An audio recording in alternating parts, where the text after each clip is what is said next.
So you're all ready to close on that loan. You're excited about what's going to happen.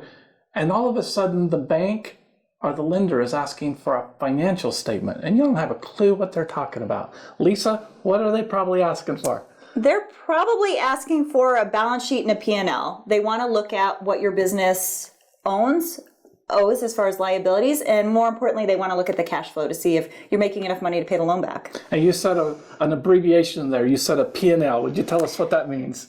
A profit and loss statement. A profit and loss statement. Sometimes you'll hear that referred to as an income statement, profit and loss statement, P&L. It's all the same thing. It's revenues, expenses, and your net income. Okay. So when else might these papers be required? They could be required, especially if you're in any regulated industry. Casinos, mortgage companies, nonprofits receiving government funding definitely require audited financial statements. Banks for making loans are going to require financial statements. There could be, if you're selling your business, there could be a variety of reasons that someone could be asking you for a financial statement. Now you said another word in there. You said an audited financial statement. That's a little bit different than just a regular financial statement, right? Correct. There's actually 3 different types of financial statements that we would issue. So the first is a compilation, which basically is we take your numbers and make them look like a pretty financial statement, and we don't do too much to it. Okay. The next level is a review. We perform some inquiry and analytical procedures and put reasonable assurance that the financial statements are accurate. Mm-hmm. The highest level that we perform is an audit, which is detailed testing, confirming loan balances, confirming bank accounts, a lot of detailed testing, a lot of inquiry, reviewing source documents. That's very timely, very expensive, and you'd really only do that when someone was requiring that for a loan or a grant, or, like I said, in a regulated industry. That would, just because of the time factor involved in it and the effort, it would be a lot more expensive. It's a lot of work, not only on the part of us performing the audit, but on the client as well, because we ask them to look at a lot of invoices and ask them a lot of questions, and they don't typically like that. They find it annoying when they're trying to run their business. So these financial statements, the profit and loss, the income statement, or what, wouldn't that just be a good thing to have on an annual basis in your business? Everyone should have it on more than annual basis. It should be something you're reviewing monthly for your business, just as a management tool to know, first of all, if you're making money or losing money, and then as a guide to look at what your revenue is, if your expenses are too high, those types of things. I mean, ultimately, it should be a management tool. That's what it's for. Then subsequently, it's used for tax return preparation and for lenders and those types of things. But so at least quarterly, so you know what you should be prepaying your quarterlies at. Absolutely. Yeah. So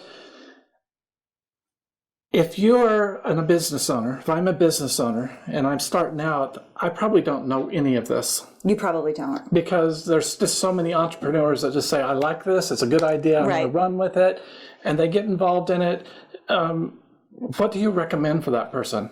Well, I recommend setting some kind of accounting system up to begin with, whether that be QuickBooks or any other type of accounting software to summarize all of your transactions, so you have them all in one place.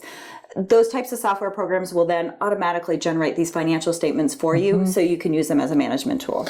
And what about keeping like a separate credit card for your business and things like that? Does that make it easier to do these kind of statements? Absolutely. It makes it easier from a record-keeping standpoint to have a separate bank account, a separate credit card, so everything for your business is going through there, that you're not having to look at a lot of personal accounts and pull out business transactions. There's a lot of room for error there and a lot of misinterpretations, particularly if you were to ever get audited, whether that was really a personal or business transaction when you're commingling funds so much like that.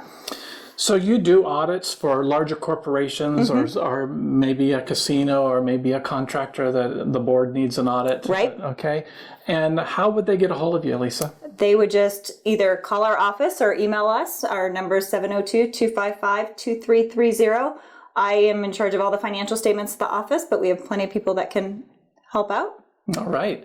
So if you're just starting a business, or if you've been in a business, or you're in the position that you need an audit or a financial statement for a loan or any other reason, give Campbell Jones & Cohen a call. Talk to Lisa. She can help you.